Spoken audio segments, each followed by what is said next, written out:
Hey, what's up, everybody? This is Gary with the Get Some podcast. And my guest this week is...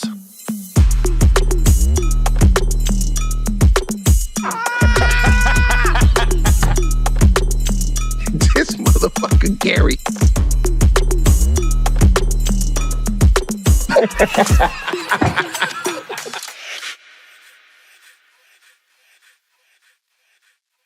Hey, what's up, y'all? You know I love my coffee. And this podcast is brought to you by Blind Tiger Coffee.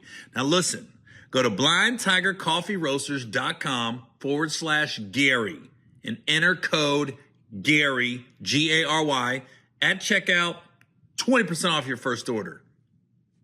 You see it. Hey, this podcast is brought to you by HelloFresh. Now listen, for a limited time at HelloFresh, kids eat free.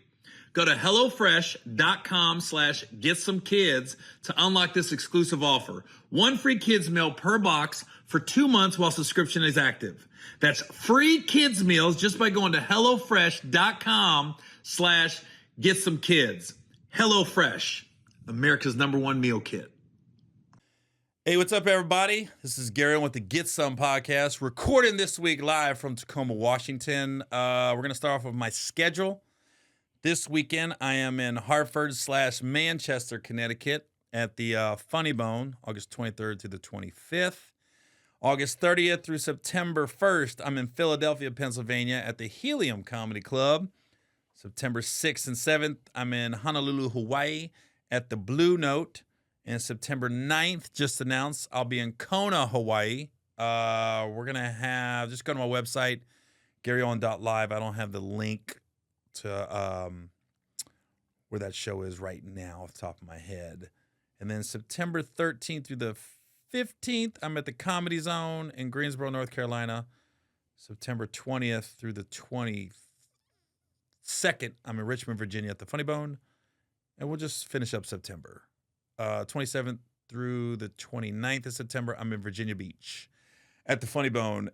And the reason I'm coming from Tacoma, because this past weekend I was in Tacoma at Nate Jackson's Super Funny Comedy Club. Hello, Gary. And Nate Jackson is kind enough to come on my show and allow me to use his studio. I don't know if you know this, but Nate Jackson has his own comedy club, has his own studio.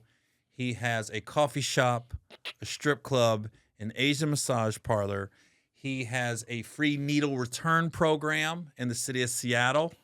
I might be forgetting something. He has a fish market. They're all in the same building. Right. Lots of different smells. Yeah. So thanks for coming on my show and allowing me to use your studio this week on the #1 podcast being recorded in Tacoma this week. That's wonderful. Yeah. We built this whole space out, and it is honestly underutilized. Yeah? This is motivating for me to use my own shit. There you go. I swear to God. This is where you're from, right? I'm from Lacey, so it's like 30 minutes south of here. Seattle or Tacoma? Is that what you claim? South of Tacoma. What's the big deal about the difference in Seattle and Tacoma? Because visiting here, people definitely take it personal. Yeah, well, Seattle's a big city, and Tacoma's the ancillary city. So forever, Tacoma will go to Seattle to kick it, but Seattle's like, we're not going to Tacoma. Is Tacoma the hood, quote unquote? Both have hoods, but they're just different. Like, what's the difference? We have Crips and Bloods, GDs now. Tacoma does? Yeah, they had GDs, Vice Lords. They had some Bloods. It's just different. One's a major metropolitan market. The other one is, they got major the football team, baseball team, basketball team. Had basketball. Tacoma has, the farm team. So it's like, you say like Dallas and Fort Worth? Yes. And Fort Worth is always beefing about not being Dallas. But it's the Dallas Cowboys, not the Fort Worth Cowboys. Exactly. Texas Rangers kind of bridged the gap. Right. But they took the whole state. Right. Because Tacoma, it's not, it was Seattle Supersonics, Seattle Seahawks, Seattle Mariners, the Kraken. Yep. What's the WNBA? Storm. The Storm. And they're good. Are they? Yes. Sue Bird and all them, they aren't messing around. Yeah. You think that Seattle ever get an NBA team again? Yeah, we're supposed to get one in 2 years, expansion team. Why'd they leave? Why'd the Supersonics leave? Oklahoma was like, we're a better market. I think it was Katrina. Katrina is why you lost the team because remember, New Orleans had to go to Oklahoma City for a year and they sold out every game. And they was like, yo, this is a sleeper market. It's very similar. I don't know if you follow MLS because Seattle's got an MLS team, right? Yes. Yeah. So there's FC Cincinnati. You know, I'm Cincinnati, so I'm always going to bring it back. They got some off minor league team that were playing at University of Cincinnati's football stadium was selling it out. And MLS was going to do some expansion teams. And as soon as Cincinnati started selling, they went, what's going on in Cincinnati? Right. And that's how they got their team. Got follow the money. Way. But they should have done an expansion team in Oklahoma City. They needed to take the Supersonics. Somebody made some money. That's what it was. Facts. Because we closed on a Wednesday. Like, they didn't tell anybody. There was white college-ruled paper letter on the door. Wasn't even printed out on a computer. Handwritten. No game tonight. And you know what sucks? Is Kevin Durant would have definitely been a Seattle Supersonic Hall of Famer. And people forget he was drafted by the Supersonics and he played his first year here. People forget. We had Harden, too. And he was here? It was a squad. And they brought them back 2019, I think they called it the Kevin Durant game. And it was OKC, but they were all wearing Sonics gear. It was like a preseason game. We completely sold out the Key Arena just to watch them hoop one more time in Sonic stuff. God, the uniforms were so hard, too. Supersonics had the dope uniforms, the green, right, the yellow. And they matter. Like, they weren't busters. Like Sean Kemp and Gary Payton and Detlef Shrimp and all them, they were going deep into the playoffs giving Jordan trouble. Yeah, they was. You know? They were like, I used to love those old Utah Jazz. See, they were so opposite. Right. The Jazz was like private school. Taxes done. White collar. Right. You know, you had Kemp and Gary Payton. Like, right. Ghost Ride the Whip, bitch. Right. They might have some weed in their sock. Like, what's going on in Seattle? Gary's the best. You ever met Gary Payton? Yes. He's the best. But I met him in Oakland. I didn't meet him here. Oh, it doesn't matter. He's cool. His ex-wife's cool. His kids are cool. They're just the cool. And his brother's cool. Everybody I met that's ever been around Gary Payton. They're all cool. And he's a comedy fan. If you ever do Tommy T's or the Paramount in Oakland, he shows up. Yeah, I met him. Not asking for nothing free either. No, he was chilling. Come in. Ain't want no VIP treatment. Just chilling. I was like, he's the whole family is just so freaking cool, man. I was working with DC Young Fly for a few weekends, helping him a little bit. And what year is this? When was that? That was this is after pandemic, 2021 and 2022. Okay. And Gary was there to see DC. And so we're all kicking back. I'm like, the fucking glove is here, bro. Right. Like, sincere. Like, this is the smallest venue I've ever seen him in. That Tommy T's, it's always Key Arena and huge. Gary's just chilling. He lives right by there. He has to live close. He has to. Because he's there too much. I ain't been to Tommy T's yet, and he ain't showed up for a weekend. Gary's there. Man, that Bay Area, man, they be repping too. That's crazy how Jason Kidd, him, people forget Greg Foster. There's so many people. Now Dame Lillard. There's so many people who came out of that Bay Area, man. Yeah. Ballers. So let's just get into your stand-up. I mean, I just noticed over the last couple of years, you just kind of went like through the roof, right? When was the first city that you were like, oh shit, I'm selling some tickets? Sacramento. You was at the Punchline?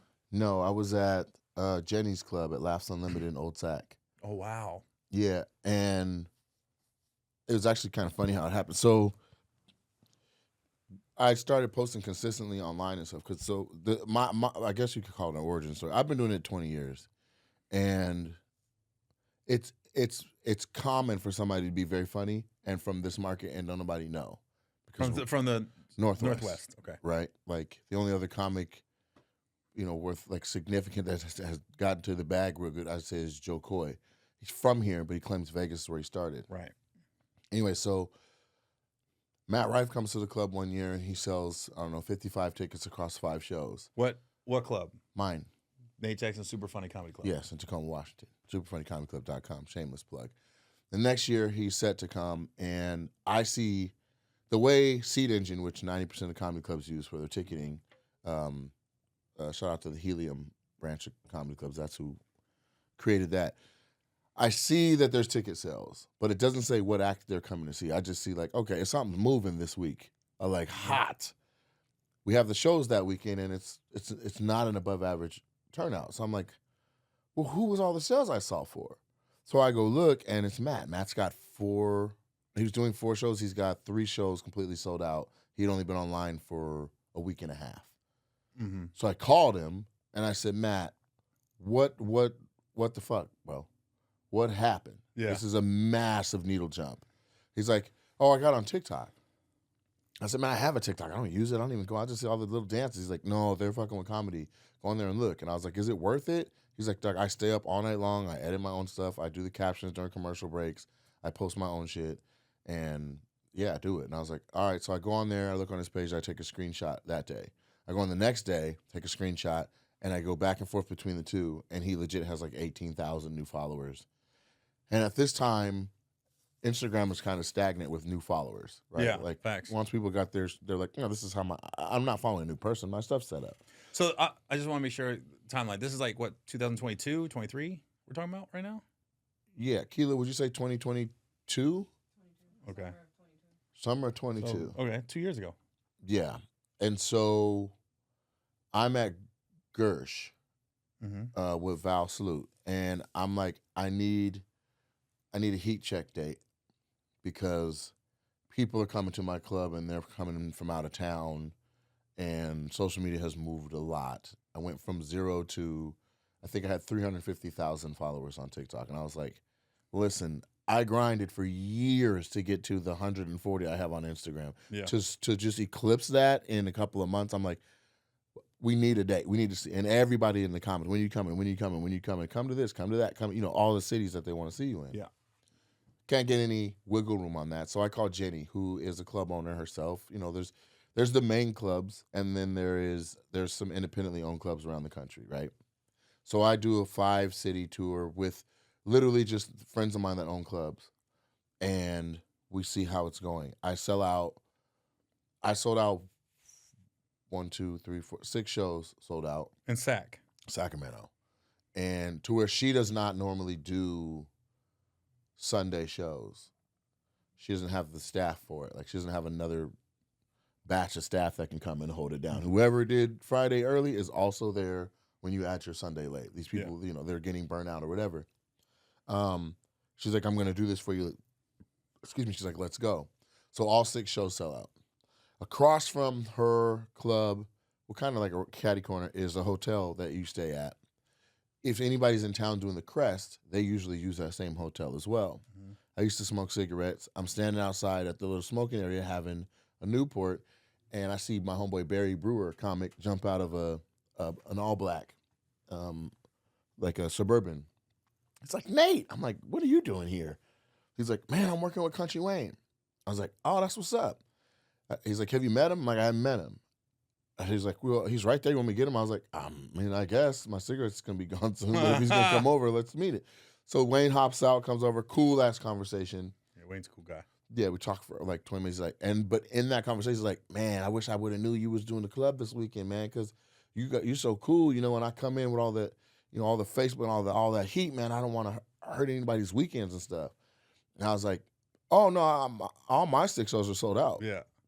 I'm like, yeah, she's got 250 times 6. I'm like, what's the Crest hold? And Barry's like, don't do that, don't do that. I was just asking. Yeah. I had outsold him. Couldn't even, and that was, it's one thing to be like, how hot am I? And to just kind of just go into a city where there is no competition that same weekend. But to come in and Wayne is like volcanically hot. Yeah. And I outsold him. But I said something happened. And then I had Jenny Kim from Innovative. There was a fallout of an Innovative talent, and she was like, have you ever done Baltimore Comedy Works? Comedy Factory. Yeah, Comedy thank you. Comedy Factory. Yeah. Stress Factory. No, Baltimore Comedy Factory. It's in the Best Western, big ass right? hotel. Yeah. I love that room. It holds 2,500. You mean over the weekend?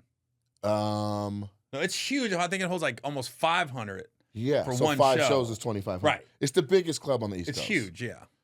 It's like a theater each show. Yeah, I so love that room. I'm like, cool, I'll do it. You know, so I do that, and I sold. You know, the bottom is 300 seats, and the back is 200. Yeah. My Thursday show was so I did Thursday, Friday, Saturday, 1 Thursday, 2 Friday, 2 Saturday. Thursday, I sold out the floor. The back was like either empty or light. Mhm. Both shows Friday, both shows Saturday, completely sold out. I'm doing meet and greet in the lobby. There's a line. There's 80, 85 people in line to come get shirts and say what's up and sign. Yeah, And yeah. it's free, and Your meet and greet's free? absolutely in clubs. Are you wildin'? But it's free to meet me. But now everyone wants me to sign something, so I sign a shirt, and at this time I was roasting people on their shirts, like so that'd be like a $60 shirt. I'd be like, they say Bigfoot doesn't exist, but you were cool when I met you. Like I was just like a little cute little roast. Yeah. Them say, I'll draw an arrow down and be like baby dick, like for guys and shit.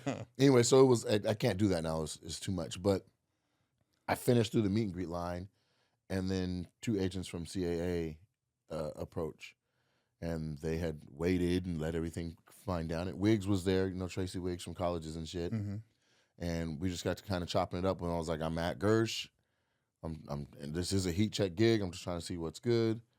And then we had a couple of meetings back in LA where I gave Gersh an opportunity to step up and show me the rest of what was possible. And then I went the next day to CAA, and they showed me what they say was possible. And then I made a switch.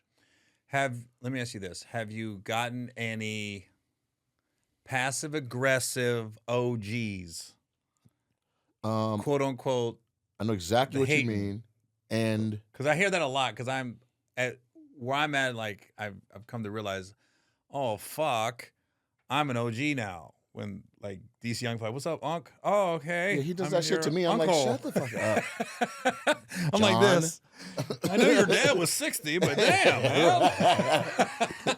No, but I'll say this. I hear it, right? You hear what? That you're an OG? No, I'm talking about, I hear the rumblings. You're in the green rooms, you're in like the ensemble theater shows, and then comics talk. Mm-hmm. And I just be listening, and sometimes I don't engage in the hate, so to speak. But I just wonder, have you heard it passive aggressively? Because anytime anybody starts selling tickets, they can start dissecting everything you do. I don't give a fuck. Dissect. The checks are clearing. I Right, have nobody. that's the point. First of all, no. I've been doing this 20 years. I won the Bay Area Black in 2010. I've been verifiably funny, right? I've been a concern on a lineup where somebody's like, fuck, he's going in front of me. Like that's been for years. I ain't had a rough set since 2008, and even in Shreveport, when one guy's like, "Boo," he don't know me, so then I cook him and I get out with a mic drop moment. Like it is what. But that was okay. For those that don't know, we were together in Shreveport last week. 50 Cent's Humor and Harmony weekend. So 20 comics on the show, which, by all intents and purposes, is too many. You know, that's safe to say. Regardless if they're doing 5 to 7, or that there's a concert in the middle. And 7 hours. I was like the first one that committed, because I'm really cool with Chanel, who helped book the show, and Chanel always calls me. And Chanel's done a lot for me behind the scenes. I ain't got to get into it, but just personal stuff. He's helped me through a lot of stuff. So if Chanel calls, I mean, we get there's money and stuff involved, but if it's just like, I need you for this show, I'm going to do it. Yeah, because the favor's owed. Right. Yeah. And so when he called me for the Humor and Harmony, first thing I said is, how much? We ain't paying nobody. It's travel. I was like, oh. Then he told me who's on it. I go, definitely want to be a part of that. Right. You know what I mean? That's exact something same isn't experience I about had. the money. It's about, I want to be a part of this, and I wanted the fellowship with other people. Gary Owen, I'm in. It was kept Matt going Rife. though after, but he kept It was going Matt after Rife, that. Andrew Schultz, yourself, Kat, Chappelle. I go, oh. He didn't tell me Chappelle. He was just like, we've got a special guest and he smokes cigarettes. I was like, no, he told me. Okay, bet. He told well, no, me I from saw jump. your podcast where you were like, by now it's already happened, so I'm the first one. Yeah, I'm the first one to drop it. Yeah. But I just want I have not, to answer the question thoroughly, I have not experienced the hate, passive or not, because I feel like it's because I haven't. But you got to realize, notches on my belt. It's inevitable, but I haven't heard it. But when you say haven't had a bad set, and you bring up Shreveport. Mhm. To me, that says, okay, that wasn't the reaction you're used to getting because you're used to headlining, ripping, right? But at the same time, comics know Mhm. everybody that went up after the music did not have the reaction they're used to, and you felt it. And didn't go for it either. You felt so for people that don't know, there was about 10 comics that went up. Yeah. And then there was about an hour and 15-minute break of Master P, Moneybag DaBaby, Yo. Moneybag Yo, And Money Mooney Long. Long. And it was like comedy, rap concert, comedy. And there wasn't like a intermission. No. So I remember when Chanel was telling me, he goes, Gary, we got to have you in the second half because of your name. I said, I know. I said, well, how you want to do it? What do you want to do it? I told him, put 3 white guys in a row. I said, Rife. put Schultz. Rife, Schultz, and me. I said, or put me, Schultz, and Rife, or whatever combination you want to do. I said, that'd be funny, man. And he goes, I think we should break it up. I said, all right, go every other one then. And that's Go what he black, did. white, black, white. And then, so when you went up there and you got that one boo, I wasn't worried because I know you're a vet, but I also was like, I felt it in the room. When you got up is when they collectively went, we're a little tired. Had enough. We're a little tired. Yeah. Because nobody really After that, everybody did a destroyed- joke and then thank you, good night. Yeah. But I flashed when I said, first of all, we're here for travel. Like, I wasn't coming out here for skulls and spines, motherfucker. I came out here to say what's up, make my people that are here for me happy, and you in the back not knowing who I am is like, boo. And that's the thing, What? that wasn't your core audience. It didn't matter. I've been, for most of my career, has not been my audience. Right? Like, for 2 years, I've had people that are there bought tickets for me. Well, I'll put it like this. The difference is that wasn't your core audience. I knew you were going to be fine. I did a Kid Rock benefit in April, right? And they had me go last. Yeah, that's not your crowd. Not my crowd, but it was similar. Not similar because it wasn't as rowdy, Mhm. right? But in that show, I was like, wait a minute, I'm going last? And I was like, oh, and Adam Carolla went up right before me. Mm-hmm. And he brought Kid Rock on stage. They're now doing banter. Wow. They're talking about the charity weekend, and I'm going, they know I'm still got to go up, right? Like it went from an 8-minute set to 30 minutes now. Wow. And they're not really telling jokes. Just chopping it They're up. chopping it up, and the crowd's eating it up. And I'm going, and Adam Carolla got a response like Chappelle or Cat with that audience. Right. I came up.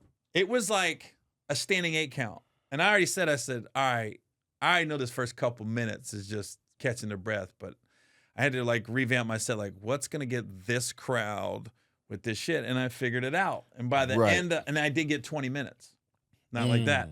So by the last 15 was amazing. But that first 5 was, oh shit.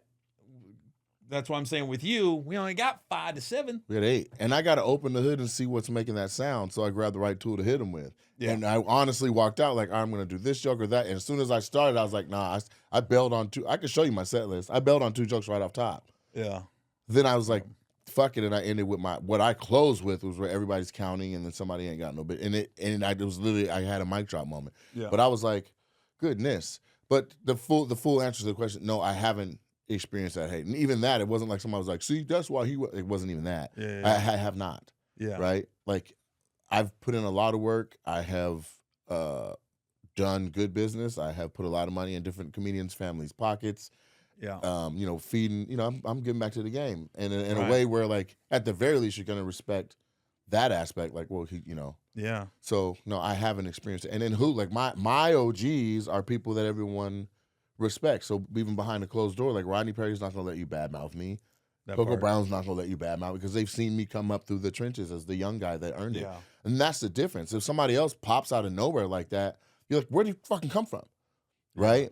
And Matt will get some hate, but you saw him featuring for he's 14 years old. Well, not only that, like Matt Rife put in the work. That's what I'm saying. As a 14-year-old kid. He did the struggle shit. Yep. He stayed at shitty hotels. Yep. He grinded. And being an OG, but you got to keep up with the times, right? You can't be living off. I hosted Comic View. That should not be shit on Apollo. Yeah, that should not be my credit, right? You should not be announcing me like that, Right? my thing is like now I'm like, okay. Which Rudy Rush was doing. Huh? Everybody was from Comic View. I know. At Shreveport. All from Comic View. That should be my He only said credit. Chico being from 95 South. I know. It's like, oh, said, he got his own shit going on now. He's like, he switched highways. I'm from Philly, yo. That's a different highway. I said, what? No, but my thing is like, to your point, when you said you saw Matt Rife blowing up, right? Yeah. I was in Atlanta and I was doing Gary Abdul's club. Yeah. Right. And I was there and I went to the website and, you know, I sell tickets, but I don't sell out a month in advance. Yeah. My shit goes through the roof the week of. It's consistent. Gotcha. Right? The week of, and you know, this week. Oh, Gary's in town. It's like, whoop. The week Yeah. of, you're like, oh shit. I don't know what it is, but that's what it is. I'm online and I see Matt Rife is coming like 2 weeks after me. And he's sold out. Completely. The whole show. And I go, is this a mistake? Or is it, I literally was like this. Something's wrong with your website. I was literally going like this. I go, oh, there must be paper in it or something. And then I was like, so I went like literally, and I wasn't doing like hating. I was like, I just didn't know he blew. So I was like, wait a minute. So then I went to like another club and I go, oh, this motherfucker sold out here too. Then you hold it here. I get to the club Friday. Yeah. Look at Gary Abdul. I said, yo, did Matt pop? Did I miss something? He's like, oh, and he goes, the same thing. He goes, TikTok, bro. He goes, the motherfucker got all these young girls and these TikTok shit. And I go, what? I called my web people. I said, I need a TikTok. They go, TikTok. You have a TikTok. I go, what? I go there. I got 600,000 followers. I go, the fuck I got TikTok? They said, bro, we've been posting your clips for like a year. Yes. I said, we got to get more active. We got to get active. We got to get on this ship. And now I'm like almost 3 mil, right? Wonderful. But I was just like, oh, what I loved about your come up and his come up, because it wasn't dances. It wasn't sketches. I'm not wired like Desi Banks. What he does is brilliant. Yeah. And that is his bread and butter, and he's great at it. I'm just not wired like that. I'm just a stand-up at the core, get on stage, microphone. I've done sketches with Desi because I knew when I went to Atlanta, I said, let's shoot something together. And I knew he would lead us in the right direction and his fan base and shit. And we shot some funny shit that I wouldn't have thought of. Right. So he's brilliant at that. So I was just like, with Matt and with you, I was like, oh, this is just stand up. At the core, crowd work. It's some of it is like written material, but at the core, it's a microphone, it's a stage and an audience. And I go, okay, so it is possible to take off and sell tickets and build a new fan base off TikTok. And then probably a month after Atlanta, I'm in Fort Lauderdale at the airport. These 4 white dudes run up to me, probably college age, maybe high school. And they go, yo, you have TikTok, right? You have TikTok. Yo, let me get a picture. And they're wild. And I go, oh, they don't know me from no one else. They don't even know my name. So I'm in the algorithms of the TikTok. So I was like, oh, I was almost like took a deep breath, like, oh, okay, this is traction. We can do this. We don't need permission. We are in a beautiful time. Now you get into, now you talking that Nate Jackson shit now. What's that? Permission? Shit. What are you talking about permission? We ain't asking for permission. We ain't Ro James around here. That's what I love. I go, we are in the, honestly, I really think it's the greatest era to self-promote. Talk your shit. Self-blow up. When I see comics bitching, because they're not putting on, they're not selling tickets, I'd be like, that's on you, they're bro. not listening. That's on you. I have spent the majority of the 2 years with every headliner I'm in town with telling them exactly what to do. Mind you, my experience being told to get on TikTok and people thinking like Matt gave me the keys to the app or some shit was literally him saying, yeah, just get on TikTok. That's it. Wasn't really no guidance or nothing. Like I texted him a couple nights later, like, what are you captioning with? And he was like, I just do it myself. I had to figure all that stuff out myself. I started adding the other camera where we're filming who I'm talking to. Right. And Matt just had a tripod with one camera he would bring. And I said, Matt, you got to get somebody to hold the camera on the other side. He started doing that after I was like, you should do that. Right? Right. We have now been in communication all the time. We're like, here's what I'm doing. Here's what you're doing. Here's what you're like, how can we feed off? Like, how are we? Matt has, 44 million? I have 3.5 million. 2023, when I did organize the tour and go, I sold more tickets in comedy clubs than anybody in America. Wow. And you did fantastic. I'm definitely. I'm not bitching about my career. 17. I broke the Chicago sales record of 17 shows in 1 week. The Schaumburg? No, I did Zanies? Yeah, I did Zanies, Rosemont, and then I did 4 shows at Zanies 100-seater. And so there were 17, and Rosemont's 250. So Schaumburg is 325. Can I tell you a great Zany story? Yeah. This podcast is brought to you by Blind Tiger Coffee Roasters. Now, y'all know I love my coffee. I wake up every morning, the first thing I have is a nice cup of black coffee. And the coffee I drink is Blind Tiger. So listen, we got a special offer. If you go to blindtigercoffeeroasters.com/Gary, enter code Gary, Gary, get 20% off your first order.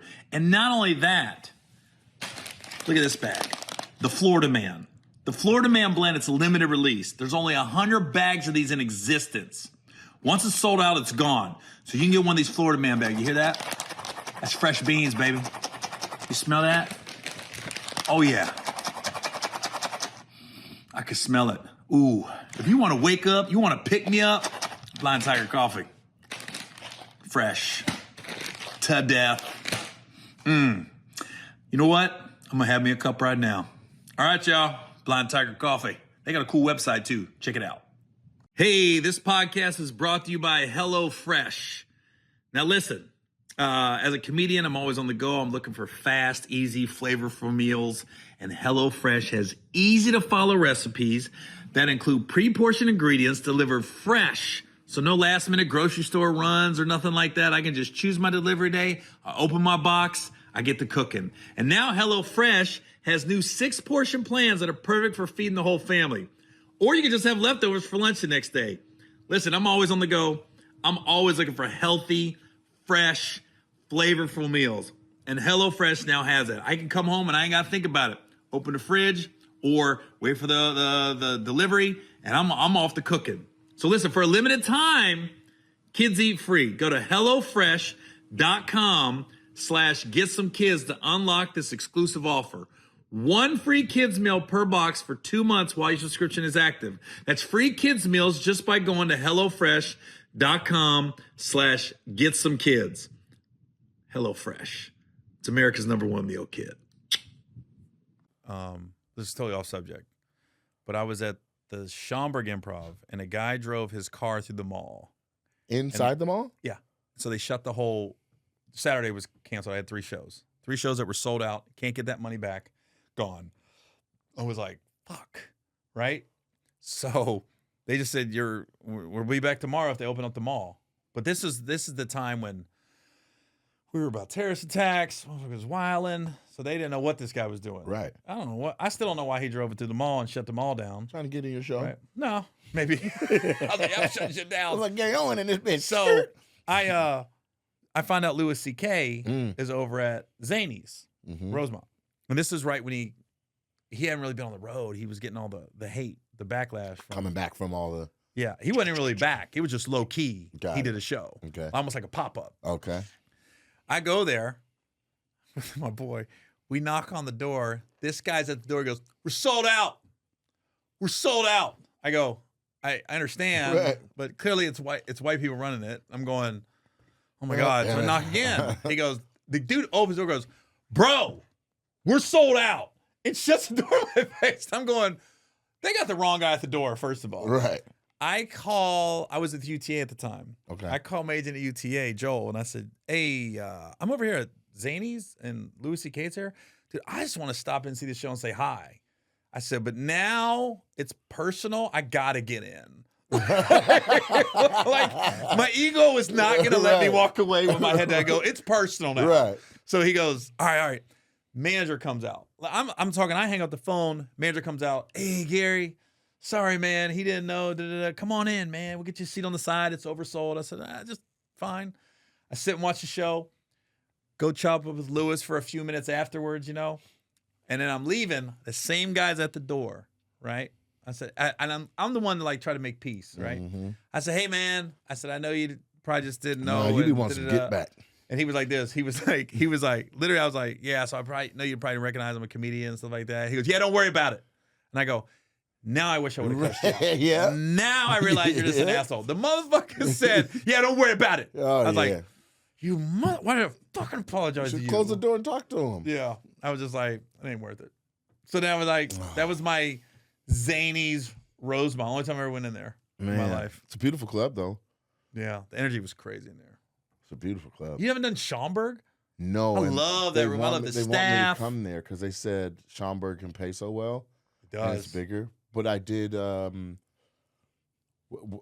theater when the theater run. And then now when I go back to Chicago, I'm doing the Riviera Theater. Bro, you can do both in the same year. That's what D-Ray said. That's why I know you can do both. Because I did his New Year's Eve, and he was like, I'm going to Schaumburg tomorrow. The next week? Yeah. He's like, Bro, I was like, what? It's different. It's Tacoma and Seattle. It's different. Right. And people don't realize you can do both because people are like, oh, Radius Clause. I'm like, that's not even. Yeah. What? So this is how I know Schaumburg is in Chicago as far as the people that come out. Right. When I started to sell tickets, right? Kev was at the United Center. Okay. And I was freaking out. I was like, why would they bring me here? And Kevin's at the United Center. And he did 2 shows at the United Center. We sold out all weekend. And I went, oh, okay, there's enough for everybody in the city. And that's when I usually do Schaumburg in the summer. I've done Father's Day weekend like the last 3 years. Okay. And then I usually get picked up on a theater show at some point in the fall and winter. And it never affects the ticket sales. They both do great. That's good to know. Because you can do both, bro. Yeah, because I got an offer for. I'm like, man, I don't know what markets to touch on a lineup where I'm only doing 20s. Because on my theater, I'm doing 80. So my people come, they're like, yo. You can do both. You should do both. But I don't want to let my people down when they're coming expecting the full experience, and then they're only getting a 20-minute set. What are you talking about? I'm talking about Schaumburg. You and me both, right? But I'm saying if you go into the same market, right, and you do Schaumburg and you give them 75 minutes of Gary, raw, uncut, right, thunderous applause. Yeah. And then you come back. Sorry. No, I don't mind. Fuck your phone. And then you come back 6 months later, but you're on a show with 4 acts and everybody gets 20 minutes. Your following is going, your devoted following is going like, Gary's back. And then you hit them with 20. Thank you. Good night. My people have voice being like, yo, what? We thought it was going to be a whole. You know what I'm saying? Because they're new.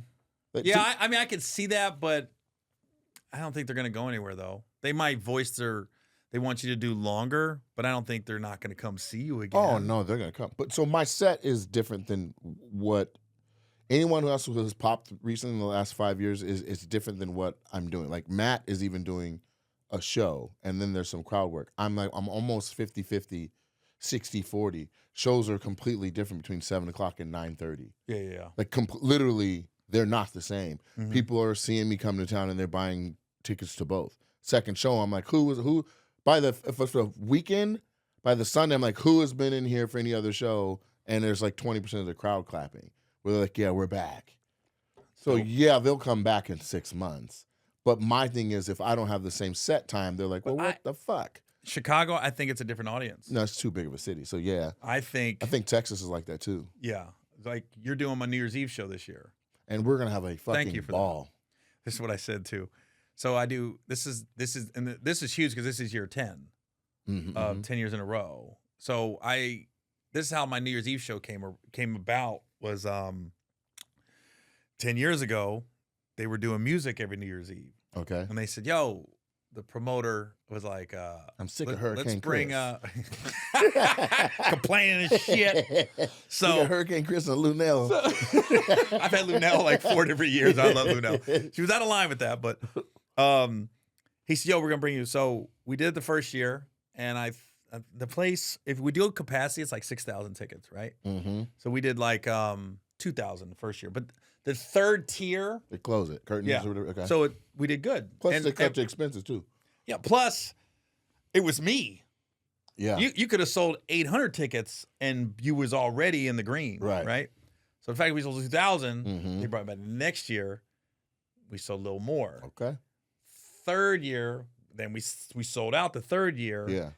But by the third year, I go, I gotta switch this up. that's a new hour 3 years in a row. Yeah, it's a lot and of I'm pressure. getting some loyal followers. I go, this is hard to come up with a good hour 3 years in a row. Let me host and bring in some Host, goddamn then Avengers. we went to 2 nights. Okay. So we're like, all right. I said, but I want heavy hitters, man. I don't want middle of the road. Like, people paying these money New Year's Eve. We got to overpay to book these. So we had Cedric, we had Epps. Everybody's come through, right? So this year now, we're only doing New Year's Eve because it falls on like a Tuesday this year. So the 30th is going to be tough to do 2 shows on a Monday when people probably got to work. Somebody hit me about a New Year's Eve tour. It's a 4-city, because New Year's Eve is on a Tuesday. So, like, we're going to go Wednesday, Thursday, Friday, Saturday, Sunday. I'm doing that with Lavelle. Yeah, see? So we're doing 5 cities. See? We're doing Kansas City, Jacksonville, New Orleans, San Antonio, Dallas. But it's you guys doing it together? Yeah. It's called Oh You Funny For Real. And that's how we got him for the New Year's Eve, because he's like, yo, this is a run. Yes. So we got him for the whole run. And then we got you on board, which is great. And then we always want a female, Lunell. Nice. We didn't get Lunell. We got Miss Pat. She's great. But I said, Lunell, so this is what I said. Don't take offense to this. I go, well, this show is not the most physically fit show. I got Miss Pat, Lunell, and Nate. I said, when I'm the most in shape one, it's not saying much. And even my opener T-robe's a little heavy. I go, man, this motherfucker's brought to you by fried okra. That is hilarious. And cookie crumble. But mark my words, by New Year's, I'm going to be a whole different body. All right. My whole team knows. I've changed my rider. I'm eating. You got my rider, just fruit and water? Yeah, we had salmon and leafy greens. Make sure it's wild caught salmon. Don't get that farm raised shit. I'm eating tilapia. Just fucking with you. Oh, yeah. God, I think you like go get some carp. We're eating goldfish back here. The crackers and the fucking the crackers and tilapia. I was like, ooh, do I tell him? Is this the time? That's funny. We're eating goldfish. The crackers and the fish is hilarious. Where did we meet the first time? Was it the Improv in Hollywood? Yeah, but we haven't met. Hey Gary. Yeah, okay. It's been always in passing with other people. That's how it's been, and that's not a knock to you. That's just the way the game is set up. It's like if you're touring, you start to see familiar faces. You see some people 6-7 times a year. You're like, what's that guy's name? Fuck, I see him. You know what I mean? Yeah. I have met Dave Chappelle like 9 times, and he's still like, nigga. You know what I'm saying? So soon he's gonna be like Nate Jackson. You know what I mean? Some radar thing will happen. Just going back to ticket sales, back in 2005 when Dave did when he left the Comedy Central shit, right? Yeah. And everybody's like, oh, he's went crazy, he moved to Africa and shit, yeah. right? People don't know. Right after the Comedy Central shit, he came to the Funny Bone in Cincinnati for a week. Did he? Right? And I used to have a Tuesday night there. Mm-hmm. We announced on Tuesday, they had me announce at my show, we got Dave Chappelle coming next week. Wednesday through Sunday, 10 shows, 2 shows a night. That bitch was sold out by Wednesday. Forget about it. Within 24 hours, he sold out 10 shows. Yeah. That's when I said to myself, I will never blame press why I didn't sell out. I needed to see that, because I think when you come to cities and if you're not selling like you should, you'll come up with, the Seahawks was playing. Oh, I own some club. shit. You know what I mean? I have seen every excuse in the world. Right. They'll be like, you didn't do this, you didn't do this. I was like, you don't have no radio, you ain't got no press. First of all, we're running you on every social media app. We're running you on radio with a 15-second ad. People are hearing that you're coming. Yeah. They're choosing not to go. And it's selling tickets to other comics that are coming. Yeah. That's why I said, I'm you glad. got them to my website and they saw, I'm not you, but I'm saying like, Yeah. the specific person I'm talking about, they came to the site because we marketed her, and then they went on there and bought tickets to other people. Yeah. And that's what I'm saying. Like, and then she complained about ticket sales. When I saw that, I was like, oh, okay. And the funny part about that week in 2005, I still remember it. Wednesday afternoon, I get a phone call. Hey, what's up, man? Mm-hmm. It's Dave. Yeah. I'm like, Dave who? Chappelle. I was like, motherfucker has never called me. I don't think he's called me since. Like, we texted. Amazing. But I go, what's up? He goes, you in town? Yeah, he goes, I ain't got no opener. I was like, oh. I'll be down. I came down. I just happened to be off that week. So That's beautiful. Even if you weren't, I bet you would have happened to make yourself off that week. Yeah. I opened for him that whole week, all 10 shows, right? Wow. And it was a cool experience. I was thinking, I was like, man, I am so glad I saw this. I'm so glad I saw this because now I know, motherfuckers, if they know you're in town, they'll find a way to get there if they really want to see you. And the funny part was, the neighborhood I lived in, I'm sitting there and like Thursday night, the first show I look over, and my neighbors are in the first row front seat, and I go, damn. You've had 50,000 invites from me. I've been telling you to come see me. You ain't ever come see me. I see you come see this dude. They were like, my bad, bro. Dang. We're seeing you now. Like, not the same thing, motherfucker. I fed you. I fed your children. I babysat your kids. Yeah. You come see Dave. Okay. I see how it is. But it's real, though. Right. They're going to come see who they want to see. And I learned more about that in the club than anything because people are like, oh, I support your club. And I'm like, who'd you come to see? And they list off the 5 hot acts from Instagram or the 4 hot acts from social media. And I'm like, you're not supporting my club. You're supporting that talent that you want to come see because if they went across the street or in an open field here, you'd still have your ass out there. Right. You didn't go out of your way to bring your butt and support my club for an off night or a me night or a night that you don't know the headliner. Like, you are name writing. And I appreciate it. Because you're here, but just know you don't get to say, "Oh man, I'm the number one fan and supporter of the club." You're not. I think you're the only comedian that. Are you the only comedian that has his own comedy club? Mike Epps just has Detroit. a club in Detroit. Yeah. But I don't know if it's open yet. Yeah, it's open. Okay, so then A there's couple people come Mike. through there. But then, no, there's like 5 black-owned clubs in America right now. And I'm talking about a comedian, a touring headliner. Not at all. But I was completely and honestly motivated by Earthquake and what he did with Uptown Comedy Corner Atlanta. Yeah. It said what was possible. Right. And when I got there, I didn't recognize it as a Quake-owned thing. Gary Abdo was the one running it. Yeah. And, somebody was like, they were partners. Like, Abdo's, this is Quake shit. And there was 3 of them. Blew my mind. So to know that it's possible and you can juggle it all, and if with good people and good staff, you can get it done. You know. Do you want this? To me, it's just like it'd be such a stress. I'll be honest with you. For my personality. Well, I'll be honest with you. It's a dream most of the time, and then there are days where it's a nightmare, right? Like the goddamn oven went out, or somebody. Yeah.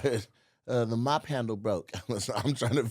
Motherfucker, what? But you probably, the funny thing is, dude, like you really get to know comics. Man. You're like, oh, you're quite different than social media. You're quite different than. You can see from one weekend of being with somebody why they are not a superstar. That part. There's some people with skill sets on stage that they should be inevitably in the conversation of top 3, top 5. You see them for a weekend and you learn vices. You learn work habits, you learn work ethic, and you're like, or even the things that they put a flag in, right? You got to know when a mountain's a mountain and a molehill's a molehill. If you keep making mountains out of molehills, you know what I mean? You're like, why aren't there no women on the show? What? I'm sorry about that. I fuck with Lunell, so that's hilarious, but I can't go every. You can't go every callback to her. I can't rock with, but I fuck with Lunell. That's what we do. That's my girl. Okay? I love Lunell. Yeah, but that's what we do. It is. That is what we do. You gonna talk shit? You got to be able to take the arrows that come back at you. But Lunell is Lunell's one of my favorite people on the planet. She's not gonna take it well. Listen, I don't care. She's not going to take it well. Lunell, I love you. Gary. Yeah. I heard you talking shit on your podcast. Listen, Lunell is one of my favorite people on the planet. I love her to death. Yeah. I've called her about, hey, let's see if we can do a podcast together. Because when she's come on mine, we just got chemistry. Nice. We could talk shit and she can bag on me. I love that woman to death. Yeah. But she was wrong. Yes. On the 50 Cent shit. Yeah. And that doesn't mean I think less of her. A real friend is going to tell you, hey, you was wrong in that instance. You were just wrong. Doesn't mean I don't want you to do well or anything, but I'm cool enough, Lunell, to call her, have the small talk for a minute and be like, you know he was wrong about that 50 Cent shit. Yeah. It's okay to say it on the podcast, though. It's your show. So, Yeah. Hey, if she... Okay, just so we're very clear, Nah, people that are fuck tuning that. in late. You don't get to gaslight it. No. We said it. No. 50 Cent called her This big is- ass on Instagram, and we're No, co-signing I'm not even him. talking about that. You just said it's the biggest love a comedy big show ass. in Houston I love a big history. ass. I love a big ass. Well, thank you for booking me So- on your show. I don't fuck around, Gary. I'm thick. So, Lunell basically said to 50 Cent, Yeah. "Oh, I love that probably want no women on the show. You know, Mhm. we do that." And I was like this. I go, well, knowing the ins and outs like I do, and Chanel called me He like tried. they tried. He tried. They tried Monique, which if I told him, I said, if Monique's on the show, I probably ain't gonna be on it. Because I thought she wouldn't have me on it. I said, you just got to put me on the other half of the show. I don't know Monique like that. Yeah. I want to, but I don't. We've had our issues in the past. Nothing crazy. I thought she was wrong years ago when she went in on Will Packer and compared him to Harvey Weinstein. And I said something on social media about it. I said, you were wrong. No, I saw all that. I just don't know her. Yeah. I said, you were wrong in that. You were completely wrong, and I still stand by it. But didn't call her out her name. Aren't they cool now? Who? Him, her, and Will? No, I not thought at all. They just did a film. No, they didn't. Okay. No. Not even close, bro. All right. My bad. Nope. She was wrong. But yeah, knowing like they tried to book her, they tried to get Amy Schumer, they tried to get Sommore, you know. So Sommore is hard to book. So I think Sommore's the best female comic out there. You and me both. I've been on tour with her. I featured Probably for 8 her. different. Oh, really? Never 8 seen different somebody years. have so much material. And she, like You see how current she- events. Have you seen how she does it? I just see the current events and shit. You see the sets and you're like, golly, another banger about that? I know. No, she's I good. watched her work ethic and how she's doing it. Yeah, she's dope, and she's all about business. She's filming everything. She's and part of her morning and breakfast routine is to watch her set and to write and to punch up and to make new stuff. So every night it's evolving. I worked with her at Stand Up Live in Arizona, and then I worked with her again in Jackson, Mississippi, and they were like maybe 3 months apart. And Sommore had 65 minutes of new shit. I couldn't believe it. Yeah, she might be.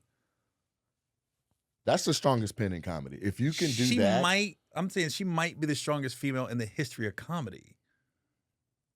well, if you really think 'cause about you got. I mean, I don't know. And I'd say in a generation or in an era, yes. But I want to. You got the Moms Mableys and the people who laid the path for her. shitting on them. Doodling on Moms Maybe. I'm like this, shitting on them. Dude, Mom's Mabley. I'm just saying. I'm just kidding. I've never seen her. I would. Yeah, I think some more. I'm trying to think. Like, there might be people that sell more tickets, bigger names, got pushed more, but seeing somebody be on a roll with them, delivering for 20 plus years, I was like, By herself. yo. Not on a package. Not on, like, yeah, she'll put together package shows, but it's some more. She's Well, the she- chandelier. She hosts a lot of the tours that I've been on, and I'm like, not only is she strong comic, hosting is a different muscle Mhm. than stand up, because if somebody rips, you got to bring them down. Yep. Somebody bombs, you got to bring them up, and you want the audience to be in the pocket That's another thing when in that Shreveport comic that comes did not up. happen. Huh? That's another thing that didn't happen in Shreveport. Yeah, we have a 'Cause- host like that. Well, Michael Blackson went crazy talking about Cat. Yeah. He crushed right after music.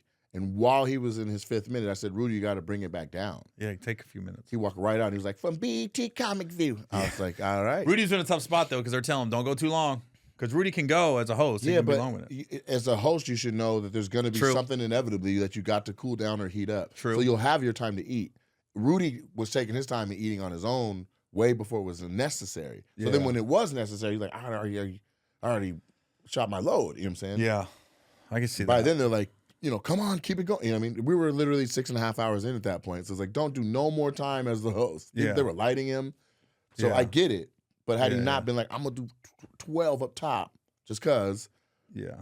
then he would have had that later in the show. But I'm as a club owner and someone who's hosted week in and week, a lot of my chops are from hosting. So that I just know, like, Yeah, that's true.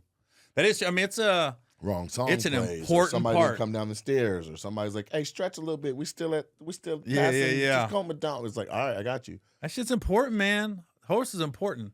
And every time I've been with Sommore, when you come up on stage, they are ready for you. Yes. Like I think one of the hardest people to follow is Lavelle Crawford. He's one of the hardest people to follow. Because that motherfucker will sit there and not move and bring them into his world. And when they get on that Lavelle wave, you're like this. Get out. Right. They're in hysterics. I'm going, I want cheese. Do I look like I want cheese? and then Sommore come out, do some shit, and then by the time you 3-4 minutes later, you're like, oh fuck, they in the pocket. They in the pocket. I'm like, and then the same thing. I've been on shows where the person before me either went long, did a music bit, yeah, buddy, or came a little flat. She'll bring them back up. I was like, I never worry about being on a show with someone. I don't care if I'm the 30th out of 30 comics and it's a 5-hour show. I'm like, she gonna bring you up right. She knows. She gonna bring you up right. And I don't think she gets her Bax due. is right there with the sledgehammer. Like, oh yeah, he ain't motherfuckers gonna respect Lori. God damn it. She don't get her due, man. She does for me. And if I ever get the right platform, she's gonna always hear it. Yeah, I'm talking about just who's the funniest man working in comedy outside of you? Who do you go? Oh, God damn it. I mean, Lavelle. I'd say Tony Roberts. He hasn't got his due either. No, but it's that cadence. As far as the wave and bringing him into your world, like Tony, like he's almost 2 times the speed of everybody else. No punches. I mean, no setups. Punch. Yeah, he's a funny motherfucker. Yeah, Tony is. And I mean, I've watched everybody. See, I don't really watch a ton of stand-up as far as like their jokes because I've always said like, I want to know all my stuff is organically mine. I don't want to ever be influenced by somebody else. So a lot of times, the only time I see stand-ups is TikTok a clip, Instagram a clip, or I'm on a show with you and I'm coming up after you and I see your last joke on the side stage because I've been on those tours where I've been on tour with Tony Roberts and the person going after him psyched himself out every night because he sat there and watched Tony rip for 20 minutes and was like, man, I had a blowjob joke. Literally, the dude was on the side stage going, this dude. I go, dude, you don't have a monopoly on blowjob jokes. Right. Like, literally was like, he's taking my shit. You know what I mean? I was like, no, he's not. But I seen comics psych himself out. So when I know I'm on a show ensemble, I stay up in my dressing room and I'll hear but I don't know where it's coming from. Right. And I'll come down right before, like, even that 50 Cent show. Yeah. You never saw me walking around. Did not. I stayed up in my dressing room and I said, let me know when Nate goes up. And then they came and got me, and that's when I came down and I saw your last 4 minutes.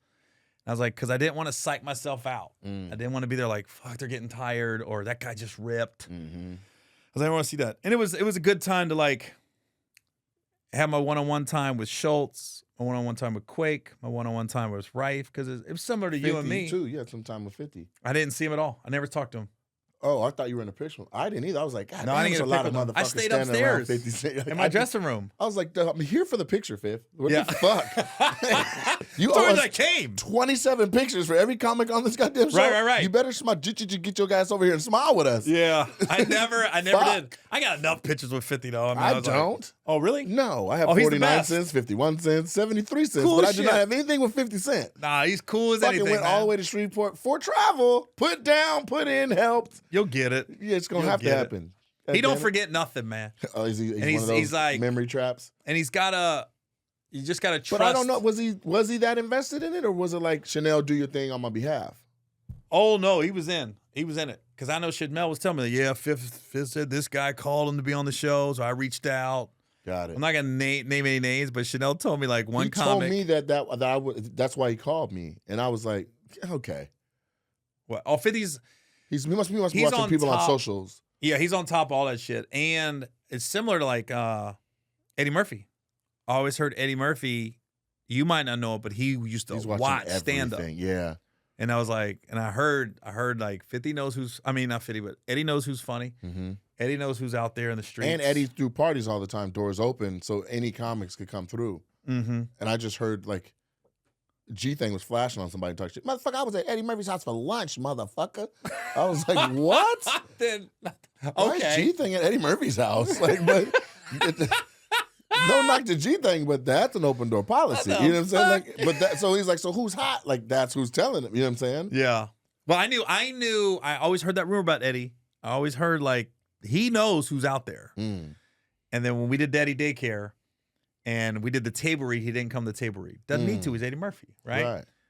First time I ever like met him and locked eyes was right before we went to film. We did rehearsal. I remember I was in that goddamn carrot outfit. First time I meet him, I'm in a carrot outfit. Got the head right here. And they go, all right, we're going to rehearse real quick, blocking, right? And Eddie came walking out, and now I'm this close to Eddie Murphy, I said. And the whole time he's talking to him, I'm going, that's fucking Eddie Murphy. Right. I almost forgot my lines. I go, Eddie Murphy got nostrils. Eddie Murphy got eyelashes. Wow. That's real Eddie Murphy teeth. Right? And it came out, he looks at me, he goes, stops the scene, go, hey, man. I don't think he knew I was in it, right? He goes, yo. He goes, you did the joke about Eminem and Tiger Woods. And I was like, huh? Wow. At the time, I had said, the world is flipped on its head when the number one rapper is white and the number one golfer is black. Yes. And I saw versions of that joke later, yeah. But I know it came from me. Yes.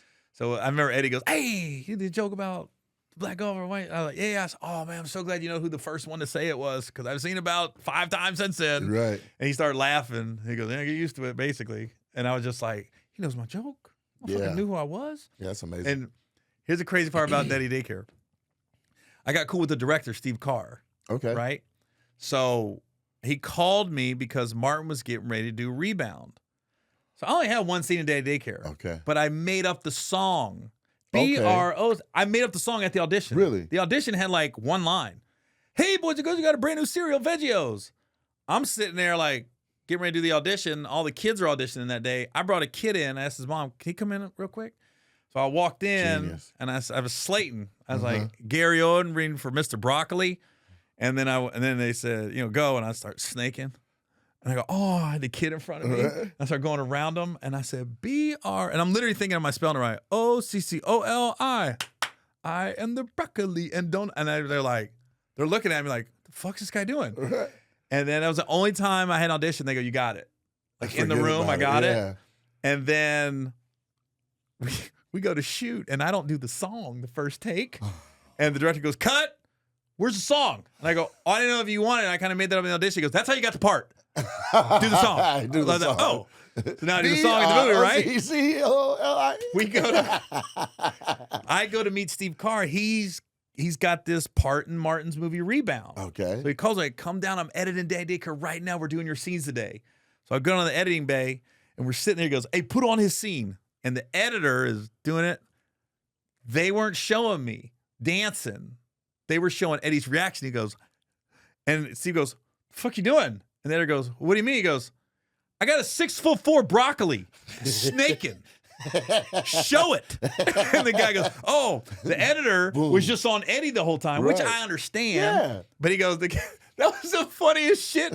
If I wouldn't have showed up that day, who knows if that scene would have been what it was in the movie because they might have just been showing his reaction and me singing in the background. You missed the whole dancing part. That's the guy goes, got a 6'4" broccoli snaking.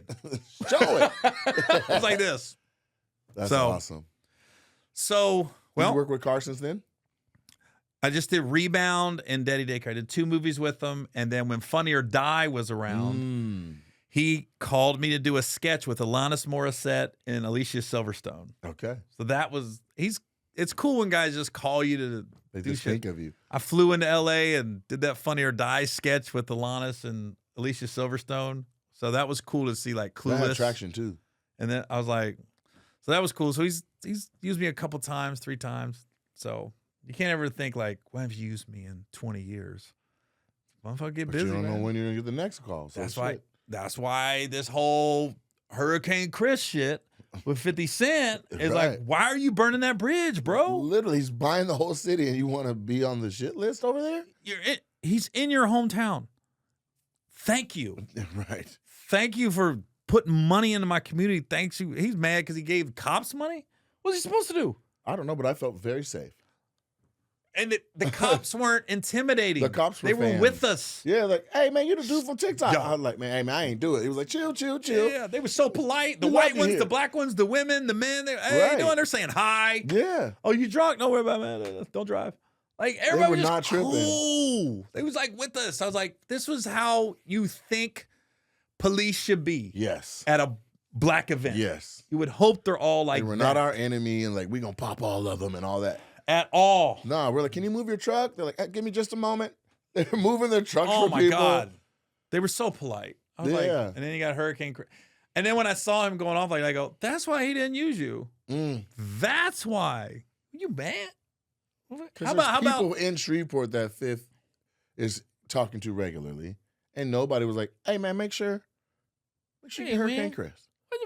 Because Bebe was everywhere. Right. Pop-up shop at the mall, front row at the basketball game, front row at the comedy show. Oh my God. When I saw him Different do teeth that, every night. Bebe was shining. sometimes I look at people and I go, oh, dude, just take a breath. Yeah, just Take chill. a second. Step We've back. all been there where you're frustrated. Why went on the show? Why didn't I get this part? What's that? You know, I'm like, just take a breath and don't go off, especially on social media. Don't go off. You know? Maybe go off on Chanel if you feel that left out. All right. And, okay, maybe I shouldn't have said that about That's Lunell risky. on the podcast. Maybe I'm going to call her before this airs. Like, yo, me and Nate was talking. We think you were wrong to go public like that, but we still love you. But I think you were wrong, Lunell. Fuck you, Gary. No, when you call her, I want you to put the opposite direction. What? Lunell, Nate loves you. We think you're comedy royalty. You were wrong. You were wrong in this. Yeah. Because 50. I'm not leading with you're wrong. You're wrong is going to be After? third base. First base is we love you. Second base is your royalty. Third base is you're wrong. Fourth base is and I love you. No, I'm going to go that. And then third base is going to be, are you at Chappelle's house? I'm going to eat her out. Yeah. Ooh. Went there. You know what the best? Lunell goes, I remember one time I was having a conversation with her. I'm eating her out, Gary. I can't apologize to anybody. She's going to forgive me if I got earlobes in between. She's going to understand. Well, just so you know, from Lunell's mouth, she said, yeah, when I had my daughter, I had a C-section. Gotta keep that pussy tight. Hey, Lunell. You don't want that baby stretching out that pussy. You gotta get that C-section, keep that pussy tight. Same pussy. That made a lot of sense, Lunell. Yeah. Natural birth. Are you crazy? Yeah. Rip me out the plastic. That shit's still brand new. All right, man. Well, I appreciate you chopping it up with me. Do you want to pump anything? Yeah, I'm on tour. So please go to NateJacksonComedy.com and get you some comedy tickets. You deserve to laugh this hard. Treat yourself. And don't forget, New Year's Eve, Nate's on the show. Yeah. He almost wasn't because somebody at CAA was talking too much. And you never discuss another man's money. I'll put it like that. That's not how I heard the money. Huh? That's not how I heard the money. That's the narrative we're going with. CAA had your back. That's how it was. So we're going with it because I heard something different. I'll tell you. When you stop rolling, I'll tell you exactly. But Well, no, I'm that ain't how- happy Yeah. that Nate's on the show because my New Year's Eve show, they give me a list. Okay.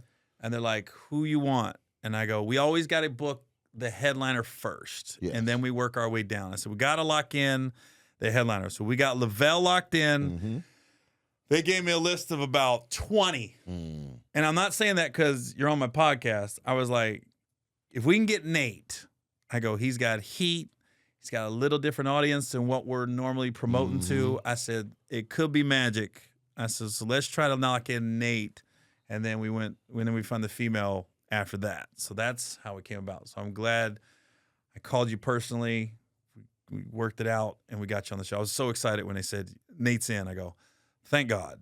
Yes, Okay, I just we're want to good. work with Gary, guys, but I don't want anyone to feel that I was disrespected doing it. I get it. And That's it. I'm like you. I'm doing your comedy club because I was like, all right, I want to do Nate's club. I'm going to not do the other one that I usually do. Mm-hmm. And so I just like the fact that you went on a limb and opened up your own business. So I'll hopefully you'll have me back. I'll just do it again. Your club. Thank you. Just know, I need the green room a little cooler. Is it hot up there? No, it was the first day. Oh, okay. I was like, did you have Michael Blackson here last week? Michael Blackson ate crab legs with no utensils when he came.